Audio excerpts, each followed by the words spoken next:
நட்பு வந்து முக்கியமானதுன்னு சொல்லுவாங்க.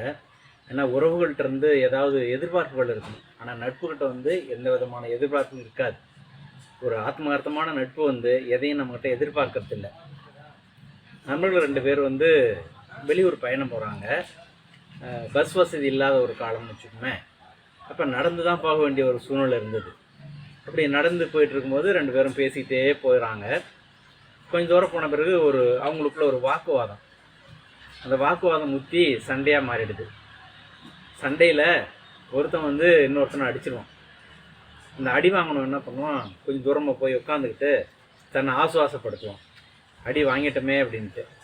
இருந்தாலும் அடித்தது நண்பன் இல்லையா, அந்த மணலில் பக்கத்தில் மணல் இருக்கும். அந்த மணல் மேலே இவன் எழுத ஆரம்பிப்பான்.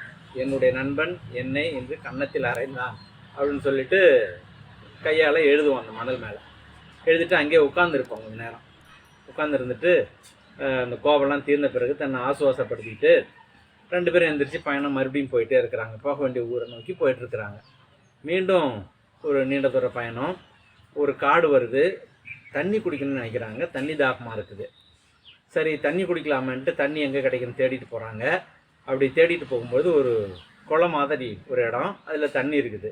அந்த தண்ணியை குடிக்கலான்னு சொல்லிட்டு 2 பேருமே அந்த தண்ணியில் இறங்கி தண்ணி குடிக்கிறாங்க. அப்படி தண்ணி குடிச்சிட்டு இருக்கும்பொழுது அந்த அடி வாங்கின நண்பன் என்ன பண்ணுவான், தண்ணியில் முழுக ஆரம்பிச்சிருவான். கொஞ்சம் கொஞ்சமாக வந்து முக்காலும் முழுகிடுவான். இவன் உடனே என்ன பண்ணுவான், அவனை எப்படியாவது காப்பாற்றணும்னு சொல்லி தன்னுடைய முழு பலத்தாலேயே அவனை பிடிச்சி வெளியில் இழுத்து அது வந்து ஒரு பெரிய புதைக்குழி, அது இவங்களுக்கு தெரியல.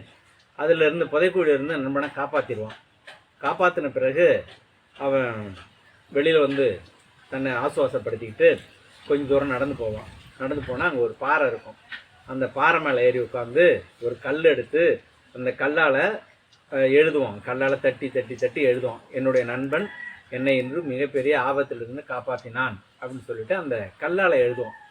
இப்போ அந்த அடித்தான் இல்லையா, அந்த நண்பன் என்ன கேட்பான் அப்படின்ட்டு, அங்கே எழுதும்போது மணலில் எழுதுகிறேன், இங்கே எழுதும்போது கல் மேலே எழுதுகிறேன், அதுக்கு என்ன காரணம் அப்படின்னு கேட்கும்பொழுது இவன் சொல்லுவான், நண்பர்கள் நமக்கு செய்கின்ற சின்ன சின்ன துரோகங்களாகட்டும், வலிகளாகட்டும், கஷ்டங்களாகட்டும், அதை மணல் மேல் எழுதுங்கள், அது காலத்தால் அழிக்கப்படும். ஆனால் நண்பர் நமக்கு செய்கின்ற சின்ன உதவியாக இருந்தாலும் அதை கல்லின் மேல் எழுதுங்கள், அது காலத்தால் அழியாது என்று சொல்லுவார்கள். ஆக நம்ம இதில் தெரிஞ்சிக்க வேண்டிய நீதி என்னன்னா, உடல் முதிர்ச்சி அடையும் முன் மனம் முதிர்ச்சி அடைய வேண்டும் என்பதுதான். உடலுக்கு முன்பாக மனம் முதிர்ச்சி அடைய வேண்டும். நன்றி.